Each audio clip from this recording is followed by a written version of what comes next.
자비하신 주님, 저희가 주님의 말씀을 경청할 때 연약해진 몸과 마음이 강건해지게 하옵소서.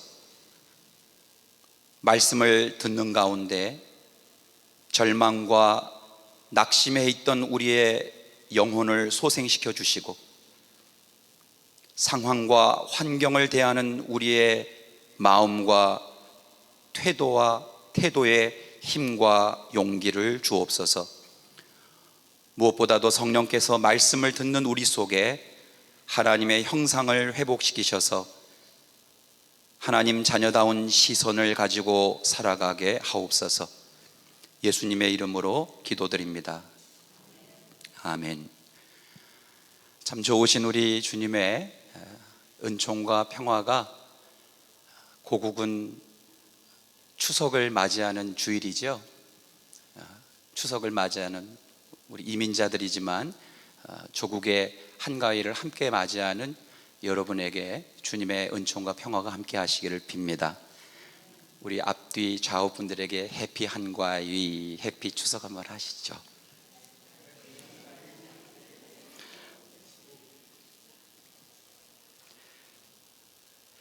구약 성경에는 여성의 이름으로 된 두 권의 책이 있습니다. 한 권은 룻기이고 다른 한 권은 오늘 우리가 읽은 에스더서입니다. 룻기가 히브리 출신 시어머니 나오미와 이방 지역인 모압 출신 며느리 룻 사이의 고부관계를 아름답고 서정적으로 그려낸 책이라면, 에스더서는 이주민이자 유다 출신인 페르시아 제국의 황후 에스더가 전멸의 위기에 처했던 유다 민족 전체를 구한다는 매우 웅장한 이야기입니다. 좀 톤과 분위기가 좀 다르죠. 에스더서는 모두 10장으로 구성되어 있습니다. 오늘 우리가 읽은 본문은 7장과 9장의 일부분인데, 드라마 혹은 문학 작품으로 우리가 비교한다면 오늘 우리가 읽은 본문의 단계는 등장인물들 사이에 가장 복잡했던 갈등 관계와 사건이 비로소 해소가 되면서 대단원의 막으로 이어지는 장면입니다. 에스더서는 페르시아의 절대 군주, 이름이 아하수에로입니다. 이 아하수에로 왕이 인도에서 구수에 이르는, 구수는 오늘날의 에티오피아를 말합니다. 이 인도에서 구수에 이르는 127개 지방을 다스린 지 3년이 되었을 때입니다. 우리의 조국이 8도니까요 127도면 어느 정도 큰 사이즈인지 대략 상상이 되시죠? 그리고 도성 수산에서 무려 180일간에 이르는 큰 잔치를 베푸는 데서 시작합니다. 180일 동안 잔치를 열었다는 것은 127도에 있는 사람들을, 이때는 1도에 있는 사람, 그 다음 날은 2도에 있는 사람, 그 다음 날은 3도에 있는 사람, 그러니까 180일 동안 계속 잔치가 있었다라는 그런 말입니다. 사실 이 큰 잔치는 페르시아 제국의 영화로운 부요함과 찬란한 위엄을 과시하기 위해 마련된 것입니다. 이는 또한 대제국의 절대 군주의 권세를 보여주기 위함이죠.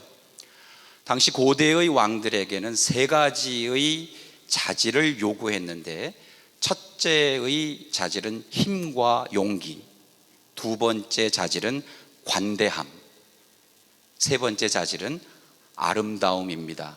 진선미를 생각하시면 좋을 것 같습니다. 에스더서 1장은 아하수에로 왕이 이 세 가지를 다 갖추고 있는 절대 군주로 묘사하고 있습니다. 힘과 관련된 첫째 자질은 제가 잔치를 통해서 이미 말씀드렸습니다. 나는 이 정도로 힘이 있다.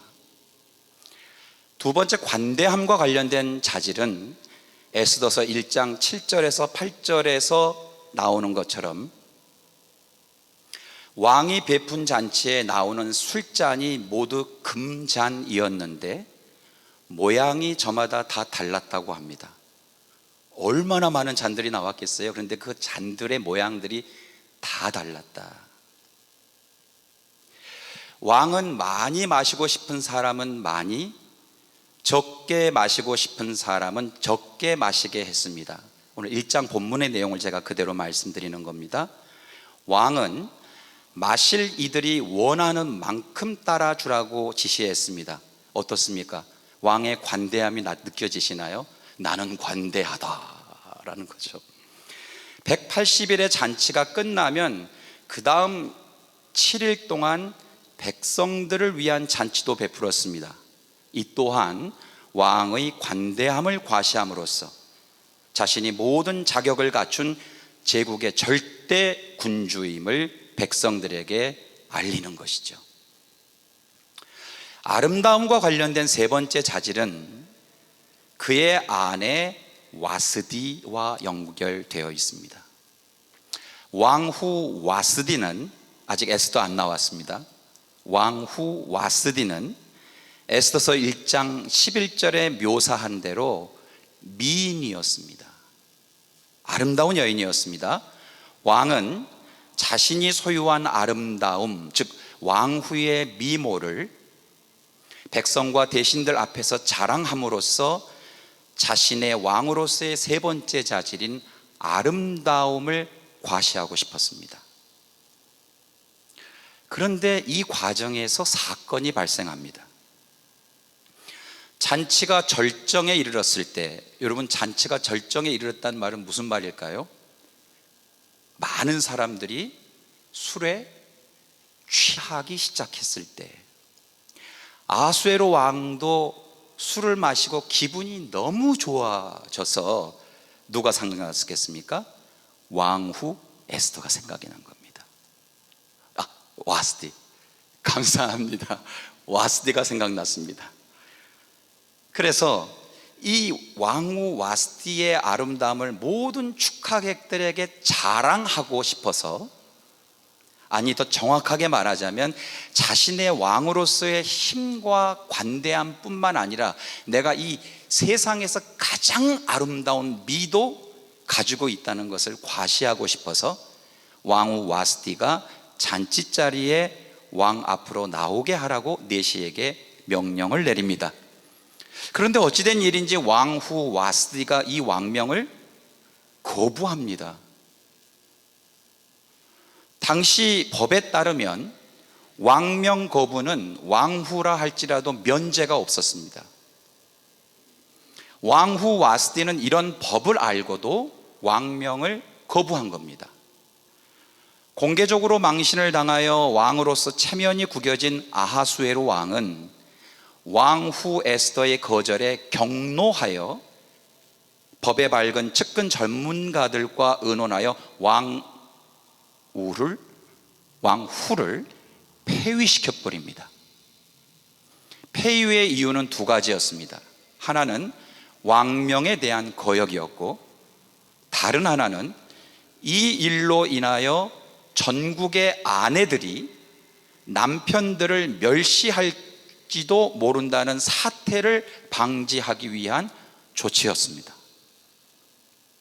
다시 말하면 왕명을 거절한 왕후, 더구나 남편의 명을 거역한 아내가 어떻게 그 사회에서 매장당하는지의 본보기를 보여준 것이죠. 그래서 전국에 방을 붙이는데 에스더서 1장 22절에 이렇게 방을 붙입니다. 남편이 자기 집을 주관하여야 하며 남편이 쓰는 말이 그 가정에서 쓰는 일상 언어가 되어야 한다. 남성에 대한 무조건적인 복종을 여성의 미덕 혹은 여자가 존재해야 되는 이유가 거기에 있었던 이 남성 우월과 가부장적 권위가 여과 없이 에스더서 1장에 노출되어 있는 것입니다. 에스더서는 이러한 시대 상황이 에스더서의 배경임을 보도하고 있습니다. 에스더서에서 와스디 그리고 에스더와 긴장 관계에 있었던 사람들은 모두 이러한 시대 상황에서 혜택을 누리고 있었던 사람들입니다. 남성 우월과 가부장적 권위의 관점에서 보면 왕후 와스디는 분명 매장당해야 할 만큼 문제 있는 여성이었습니다. 왜 그랬을까요? 남편의 말을 어겼기 때문에. 이런 어처구니 없는, 지금에서 우리가 보면 있을 수 없는 일이죠. 그런데 여러분, 과거 중국과 한국 등 유교 문화권에 칠거지약이라는 법이 있었습니다. 뜻을 풀이하자면 여자가 가져서는 안 되는 7가지 악들입니다. 이 7가지 악들 중 하나라도 아내가 저지르면 남편이 일방적으로 아내의 의사와는 상관없이 이혼할 수 있고, 남편의 집안이 며느리를 일방적으로 집안에서 쫓아낼 수 있었습니다. 여러분 벌써 이 정도 들으면 화나시지 않으세요? 첫째가 시부모를 잘 섬기지 못하는 것, 둘째가 아들을 낳지 못하는 것, 셋째가 간통, 넷째가 질투, 다섯째가 나쁜 병이 있는 것, 여섯째가 말이 많은 것, 마지막으로 7째가 도둑질입니다. 그런데 여러분 생각해 보세요. 이 판단의 기준이 다분히 판단하는 사람의 사적 감정과 주관성이잖아요. 코에 걸면 코걸이, 귀에 걸면 귀걸이 같은 것 아니겠습니까? 이것은 제도적으로 매우 여성들에게 불리했던 악습이었습니다. 왕후 와스디는 이런 악습이 여성에게 당연한 것처럼 받아들여졌던 시대, 그런 시대 상황에서 왕후의 자리에서 폐위가 될 것을 각오하고, 아니 자신의 목숨을 걸고 왕의 명령을 거절한 것입니다. 제가 설교를 준비하면서 와스디 왕후의 거절의 배경이 되는 고대 왕실법을 살펴보니 그녀의 거절이 공감이 되더라고요. 왕후에게 에스더서 1장 11절에 왕 앞으로 나오게 하라는 이 아하수에로 왕의 명령은 비록 왕후라 할지라도 당시의 고대 왕실법에 따르면 왕후가 반라 혹은 전라의 몸 상태로 왕 앞에 그리고 손님들 앞에 나오는 것이었습니다. 우리 이것을 놓치면 안 되는 거죠.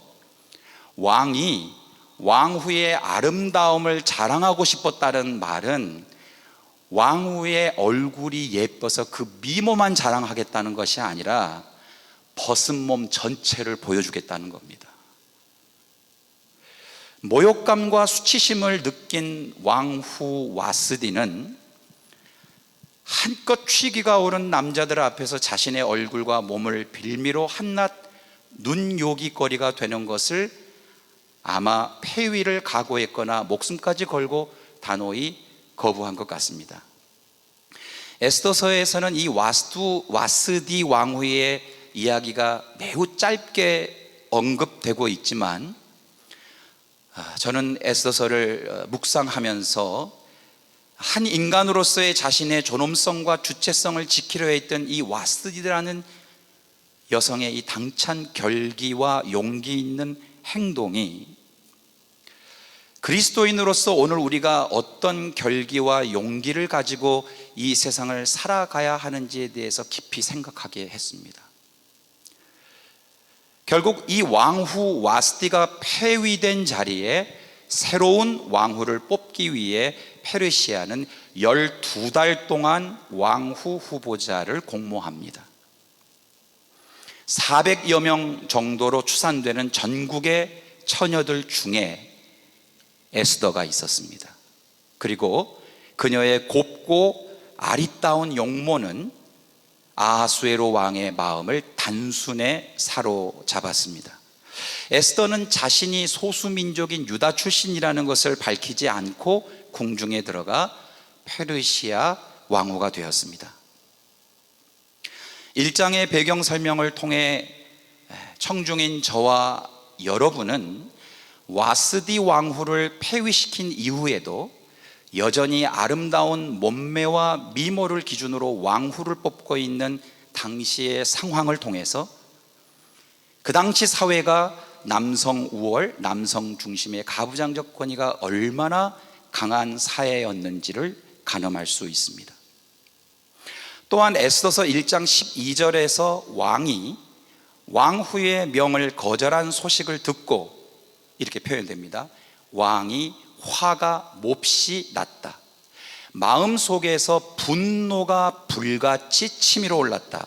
이렇게 1장 12절에 기록되어 있는데, 이런 표현을 통해 절대 군주인 왕으로 상징되는 힘이 있는 사람이, 힘을 가진 사람이, 그 힘에 저항하는 사람이 있으면, 그래서 그 힘이 꺾이거나 그의 관대함이 무색해지거나 그가 소유하고 있던 아름다움이 손상되었을 때 그 힘에 저항하는 그 상대를 가차없이 짓밟는 것이 너무나도 당연했던, 아무도 문제 제기하지 않았던 그런 시대 상황을 마음에 두고 오늘 에스더서의 이야기를 함께 나누면 좋을 것 같습니다.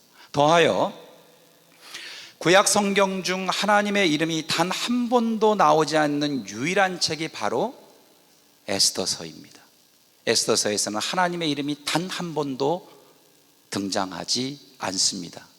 그러나 에스더서는 하나님의 이름의 언급이 전혀 없음에도 불구하고 마치 지구가 멈춰 있는 것 같지만 계속해서 자전하는 것처럼, 여러분, 지구가 24시간 계속 움직이고 있는 거 아시죠? 지금 우리가 이렇게 앉아 있으니 무슨 지구가 돌아? 라고 생각할 수 있지만 과학자들은 현재 이 지구가 1초에 436m의 속도로 움직이고 있다고 합니다. 놀라지 않으시는군요. 자동차가 62마일의 시속으로 간다면 그걸 계산해 보니 초속 1초에 27m 간답니다. 차가 62마일로 시속으로 간다면 고속기차가 시속 186마일로 시속 달리면 초속으로 83m 속도라고 합니다. 자, 다시 보세요. 지구가 1초에 몇 미터 속도로 돌고 있다고요? 436m. 하나님이 계시지 않는 것 같습니다. 하나님이 안 계시는 세상에서 살고 있는 것 같습니다. 그 가운데서 에스더서는 하나님의 섭리와 하나님의 일하심과 하나님의 성실하심, 하나님의 역사 경영과 하나님의 역사의 개입이 분명하게 우리의 삶에 있음을 우리에게 신뢰하도록 하는 탁월한 책입니다. 도저히 바뀔 것 같지 않는 이 시대 상황에서 절체절명의 위기를 만난 이들의 삶이 어떻게 하나님의 히든카드인 하나님의 사람들을 통해 해피엔딩으로 끝나게 되는지를 우리 오늘 말씀을 묵상하면서 그러한 긍정의 시선을 가지고 오늘 에스더서에 숨겨져 있는 하나님의 인도하심을 또한 우리 모두 찬양하는 시간이 되면 좋겠습니다. 당시에 페르시아 왕국의 국무총리에 해당하는 최고 실권자이면서 아하수에로 왕의 총애를 한 몸에 받고 있던 사람이 있었습니다. 그 사람의 이름은 하만입니다. 자신이 총애하는 하만을, 아하수에로 왕이죠, 대우하라는 아하수에로 왕의 명령에 따라 하만은 모두가 무릎을 꿇고 엎드려 절을 받는 것을 즐겨하던 사람이었습니다. 그것이 왕의 명령이었습니다. 내가 총애하는 하만에게 무릎 꿇고 절하라. 그런데 이 무릎 꿇고 절하다라고 하는 단어가 우미샤타 하임인데, 이것이 신적인 대상에게 하는 행위로서의 경배를 말하는 것입니다. 단순히 사람에게 하는 예절의 인사가 아니라 신에게 하는 경배 정도의 수준으로 무릎을 꿇고 절을 하라. 그가 무릎을 꿇고 엎드려 절을 받는다는 것은 결국 그가 가진 힘과 권력의 크기와 비례하는 것이죠. 그런 점에서 아하수에로와 하만은 비슷한 유형의 사람들입니다. 그런데 하만에게 무릎을 꿇지도 않고 엎드려 절하는 것을 거절한 유일한 사람이 있었습니다. 그 사람의 이름이 바로 모르드게입니다. 하만과 모르드게의 긴장 관계는 마치 아하수에로 왕과 왕후 와스디 사이의 긴장 관계를 연상시키고 있습니다. 1장, 2장, 3장 비슷한 패턴으로 가죠. 이 모르드게는 유다 출신의 페르시아 관리였고 에스더의 양부였습니다. 에스더는 모르드게 삼촌의 딸이었는데, 그러니까 실제로 양부 전에 모르드게는 에스더의 사촌 오빠지요. 에스더 부모가 돌아가시자 모르드게는 당신의 사촌 여동생을 딸처럼 키웠던 것입니다. 하만이라고 하는 사람은 아각 사람으로 함무다다의 아들이자 아말렉 족속의 왕족 출신이었습니다. 모르드게는 유다 출신 이주민입니다. 오늘 우리가 읽지는 않겠지만 출애굽기 17장과 사무엘상 15장은 출애굽 때부터 뿌리 깊은 민족적 갈등이 이 유다 민족과 아말렉 족속과 있었음을 보여주고 있습니다. 여하튼 하만은 페르시아에 사는 소수민족인 이스라엘 백성 모두를 증오하고 혐오하였습니다. 다만 이런 갈등의 구조를 우리가 민족적 갈등을 이해하는 것은 자신에게 허리를 굽히지 않았던 모르드게에게 화가 잔뜩 치밀어 올랐던 하만의 그 다음 행동을 이해하는 데 도움이 됩니다. 민족적 갈등을 이해할 때 사적인 감정의 차원에서는 모르드게의 행동은 하만의 위세와 자존심에 큰 상처를 준 것입니다. 그래서 어떤 수단을 사용해서라도 자기의 상처난 자존심을 회복하고 싶었을 것입니다. 개인적 감정이었다면 하만은 모르드게만 짓밟으면 되었습니다. 그런데 민족적 갈등의 감정이 있었기 때문에 하만은 모르드게뿐만 아니라 이를 빌미로, 이를 계기로 해서 모르드게의 민족인 유다 사람을 모두 몰살시킬 계획을 세웠습니다. 에스더서 3장을 보면 하만의 계략 때문에 유다 민족은 절체절명의 위기를 맞이하게 됩니다. 보세요. 자신의 왕명을 거절했다고 왕후 와스디를 폐위시킨 왕 아하수에로의 행동이나 하만 자신에게 복종하지 않는다고 왕을 설득해서 모르드게와 모르드게의 민족 전체를 학살시킬 계획을 세웠던 하만의 행동 속에서 저는 비슷한 유형의 패턴을 발견합니다. 여기서 이 비슷한 유형의 패턴이라 함은 힘을 가진 사람이 내가 가질 수도 있고 상황이 나에게 그 힘을 줄 수도 있습니다. 그리고 그것을 문제 삼지 않을 때도 있습니다. 그런데 그런 힘을 갖고 있는 사람이 내 말을 듣지 않으면, 또 내 자존심을 건들면 용납하지 않는 것이죠. 복수하는 것입니다. 그 힘을 오늘 에스더서의 배경이 되는 남성 우월, 가부장적 권위, 제국주의 등등 뭐라고 해도 상관없습니다. 왜냐하면 한 가정에서 힘을 갖고 있는, 예를 들어 아빠가 혹은 엄마가, 이렇게도 여러분들이 연결해 볼 수 있을 것 같습니다. 힘을 가진 사람이, 자신의 힘을 저항하는 사람이 생겼을 때 그 힘을 꺾으려고자 하는 그런 패턴을 말씀드립니다. 여러분, 이런 유형의 패턴은 이미 제가 가정을 예로 들었듯이 우리가 살고 있는 세상에도 여전히 존재합니다.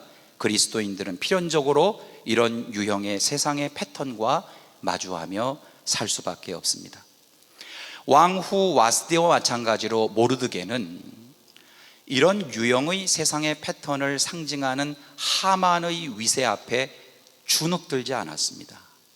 그것은 하나님 외에는 우상을 만들지 말고 그것들에게 절하지 말고 섬기지도 말라는 하나님의 말씀을 존중했던 하나님의 사람의 결기 혹은 용기 때문이었을 것입니다. 에스더서 3장 3절부터 4절에서 왕의 신복이 모르드게에게 이렇게 질문합니다. 당신은 왜 왕의 명령인데 하만에게 절을 하지 않습니까? 이 질문에 모르드게가 이렇게 답변합니다. 여러분, 전 유대인입니다. 이 전 유대인입니다라고 답변한 부분에서 저와 여러분은 그가 왜 그렇게 용기를 냈는지에 대한 이유를 가늠할 수 있습니다. 비록 나라는 제국에 짓밟혔고 몸은 자유가 없고 하나님을 신뢰하는 나의 정신과 나의 인격과 나의 신앙만큼은 그러한 상황에서도 절대로 굴복될 수 없다고 하는 신앙인으로서의 자존감, 그 자존감을 모르드게는 가지고 있었던 것 같습니다. 왕명을 거역하면 왕후도 폐위되는 사회에서 한 나라의 최고 실권자의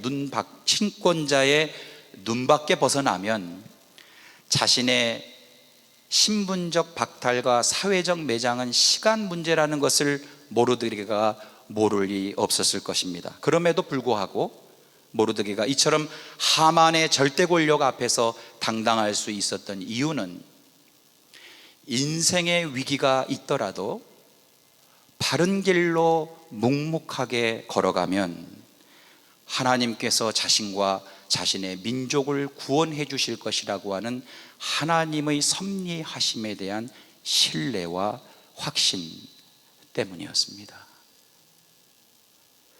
교만한 악인의 계략은 반드시 하나님으로부터 벌을 받게 될 것이고 하나님의 말씀을 존중하면서 정직하게 하루하루를 바르게 사는 사람은 반드시 내가 아니더라도 내 때가 아니더라도 내 시간이 아니더라도 내 자손과 후손이 상을 받는다는 이 유대인들의 뿌리 깊은 신앙이 모르드게의 이 순간의 신앙과 깊이 연결되어 있었던 것입니다. 에스더서 2장 21절 23절에 보면 모르드게는 아하수에로 왕의 생명의 은인이었고 국가 훈장을 받아도 손색이 없는 사람이었습니다. 모르드게는 어느 날 아하수에로 왕에게 원한을 품고 살해를 도모했던 두 내시의 계획을 우연히 알게 됩니다. 그리고 이 사실을 신속하게 에스더 왕후에게 보고해서 두 내시가 즉각 정리가 된 사건이 있었습니다.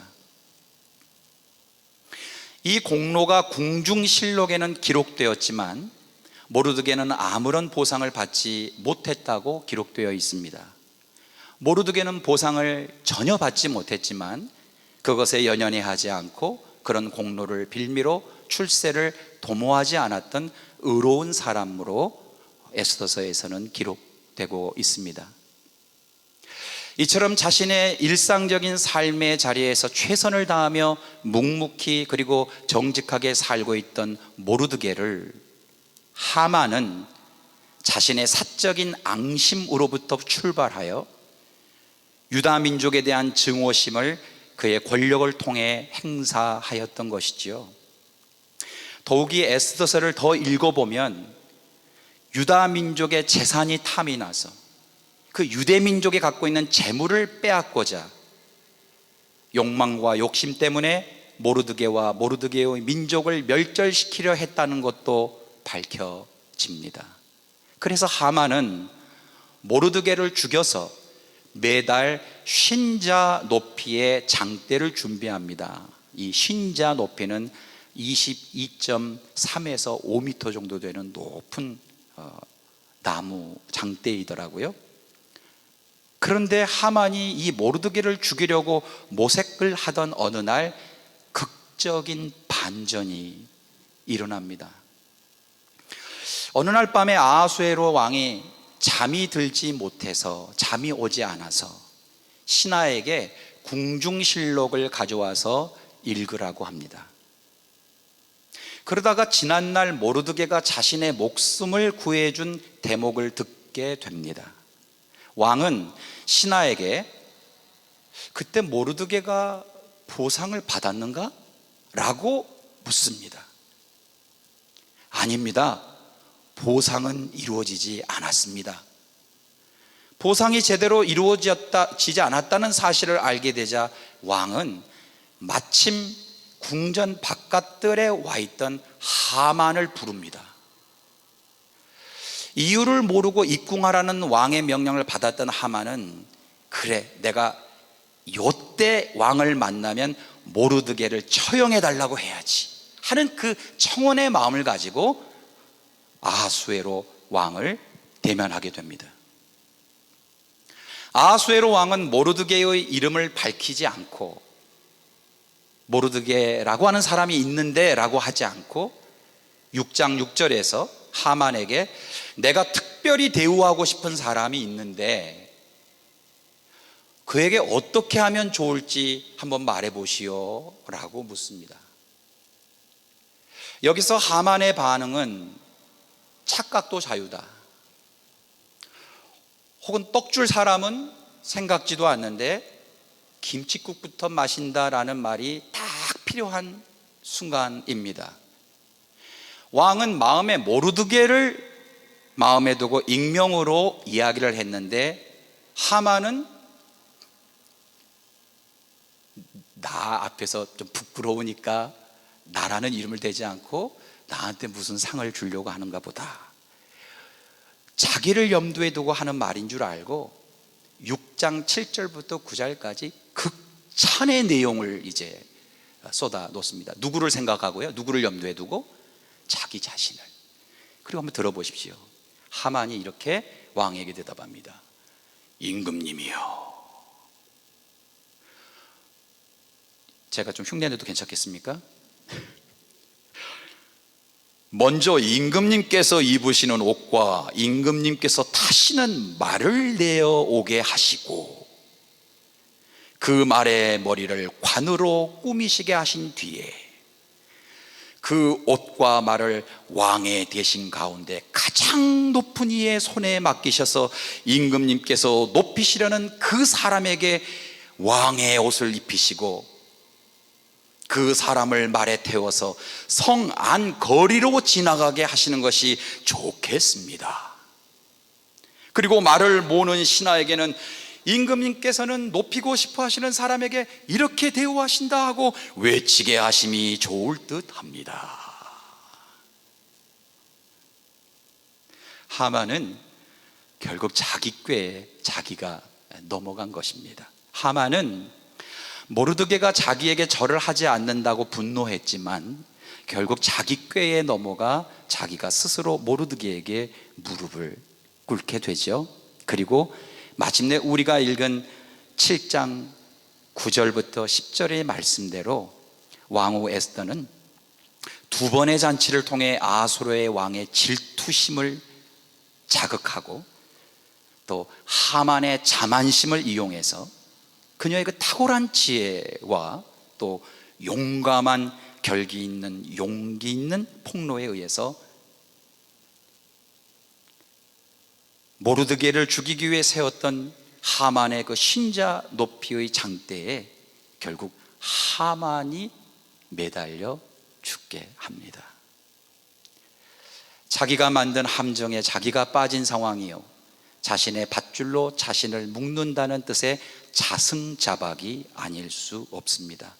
여기서 폐위된 왕후 와스티의 용기처럼 왕후 에스더의 결기와 용기가 돋보이는데, 페르시아의 법에는 왕이 직접 부르지 않으면 왕에게 나아갈 수 없었습니다.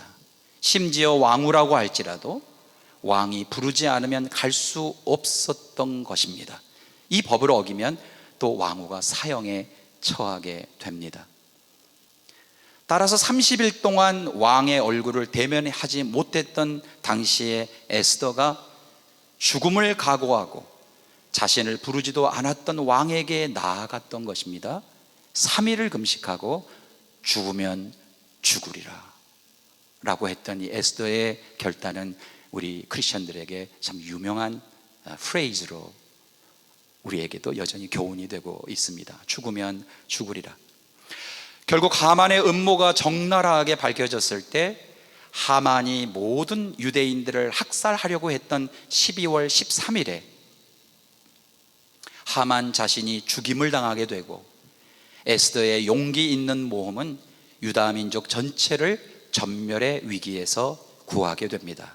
바로 이날이 음력으로 12월 13일, 즉 하만과 그의 일당이 유대인 전체를 학살하려고 계획했던 날에 오히려 유대인들이 그들의 원수를 갚았고 그 잔치를 베풀었으며 그 후 매년 14일을 유대인의 명절로 지키고 있는데 그 명절의 이름이 부림절입니다.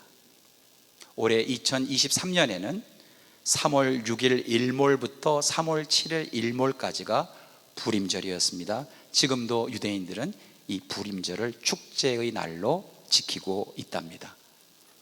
여러분, 하만이라고 하는 사람, 남부러울 것 없던 사람이죠. 왕의 총애를 받던 실질적인 제국의 실권자였습니다. 페르시아 재산의 70%를 소유했다고 기록에 나옵니다. 어마어마한 재산을 갖고 있었던 사람입니다. 사회에서 성공한 사람입니다. 정말 많은 혜택을 당연하게 누렸던 사람입니다. 그러나 그에게 없는 것이 하나 있었습니다. 바로 하나님입니다. 하나님 없이 살았던 하만은 남성 우월과 가부장적 권위의 바탕을 둔 자신의 위세와 재산과 교만과 욕망과 욕심을 하나님 대신 모시고 살았던 것입니다. 그리고 그는 앙심과 혐오와 증오의 감정에서 파생된 못된 계략들, 자고 일어나면 이런 계략을 세우고, 자고 일어나면 내가 저 사람을 어떻게 해야 되지라고 계속해서 계획을 도모하고, 어떻게 하면 내가 더 잘 될 수 있을까 하는 처세술에 덫에 빠져 성경 본문에는 번뇌하다가라고 그렇게 되어 있습니다. 그가 번뇌하다가, 그렇게 많이 가지고 있었던 사람인데 그가 그렇게 번뇌하다가 비참하게 생을 마쳤다. 쓸쓸하게 자신의 인생 무대에서 퇴장하였다. 이렇게 에스더서는 우리에게 교훈을 주고 있습니다. 그런데 여러분 보세요. 에스더와 모르드게 그들은 그들의 삶의 위기를, 절체절명의 위기를 부림절이라는 잔칫날로 만든 결기 있고 용기 있는 사람들입니다. 그들의 민족은 나라를 빼앗겼고 에스더는 자신이 유대 출신이라는 사실도 숨길 정도로 자유신분 아니었습니다. 어느 자료에 따르면 에스더와 모르드게라는 이름도 히브리어 이름이 아니라 페르시아 바벨론 언어로 개명된 이름이라고 합니다. 실제로 에스더서를 보면 에스더의 히브리어 이름이 하닷사다라고 나옵니다. 그러니까 에스더는 히브리어 이름이 아닌 소위 창시 개명한 이름입니다. 이들은 이주민이었고 이민자였습니다. 이들은 남의 땅에서 보상도 제대로 받지 못하고 살았습니다.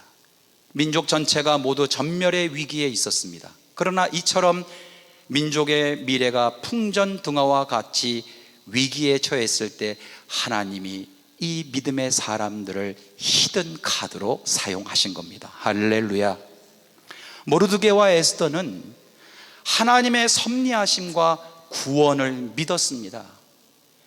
변하지 않을 것 같은 환경, 변할 것 같지 않은 이 세상의 힘에 굴복하지 않는다는 신앙인으로서의 믿음의 결기를 지켰고, 하나님의 뜻대로 정직하고 바르게, 그리고 하나님의 말씀을 존중하며 묵묵히 살아간다면 반드시 하나님께서 그들과 그들의 민족을 구원해 주실 것이라는 용기를 가진 사람들입니다.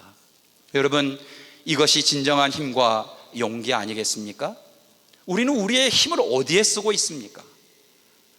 우리는 우리의 용기를 지금 어디에 사용하고 있습니까? 빌립보서 4장 13절은 나에게 능력 주시는 분 안에서 내가 모든 것을 할 수 있습니다라는 힘과 능력에 대해서 말하고 있습니다.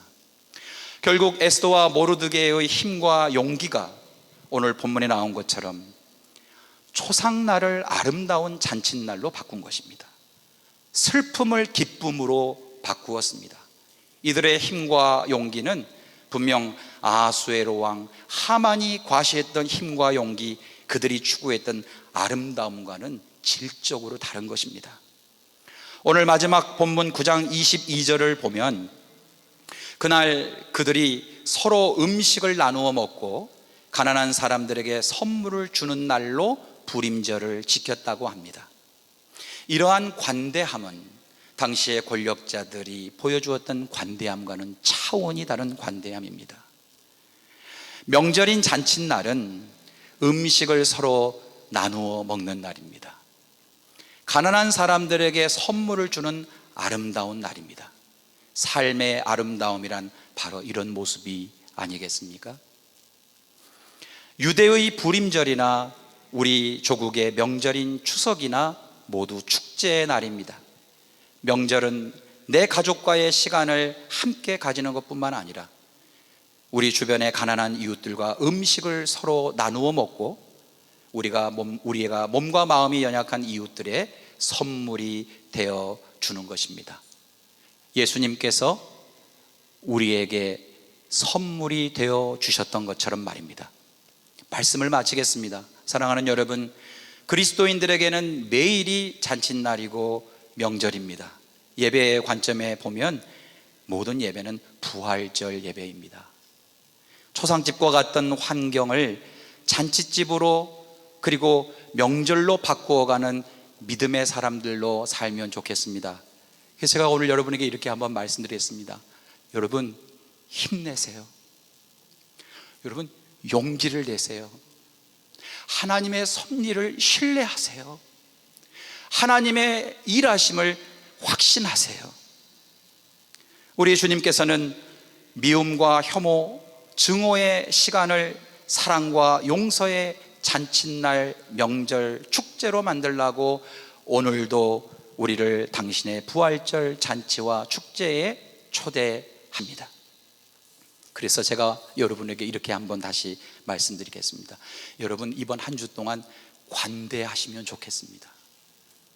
그리고 여러분의 그러한 진정한 힘과 용기와 관대함을 통해서 아름다운 인생의 사진 한 장 찍어보지 않으시겠습니까?